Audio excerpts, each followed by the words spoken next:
দিককালে বদিটা কিটা করে আমি নব দিয়ে বাস করতে দিল মা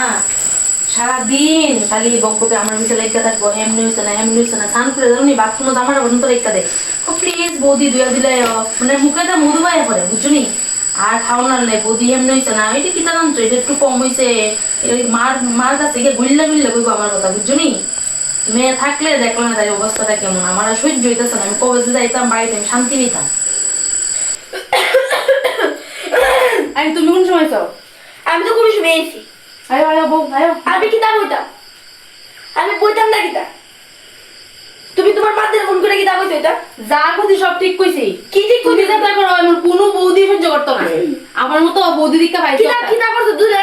কিতা বলো সত্যি কথা বলছি যা কইছি আর তো সারাদিন তাড়াতাড়ি করে বেড়াও সারাদিন আরামে খাওন খাও তাড়াতাড়ি বড় তো একটা কাজও করো না ঠিকানা খাটতে ঠিকানা হরাও না যা কইছি আমি ঠিক কইছি কিতা দুই রান্না না বাইরে বাইরে লোক আমি যাব বিয়ে হয়ে এসো রান্না না দিলে আর আমার সাপ করে করে আনছে আমার বাইরে ভিতরে বউ করে আনছে না বাড়ি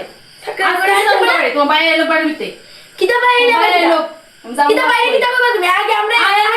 মার কাছে করছি না আমি দিমু আমি মারা তাহলে সত্যি কথা বলছি মারা কাল কি ফোন করব আমি মারা লিয়ে যেত কিতা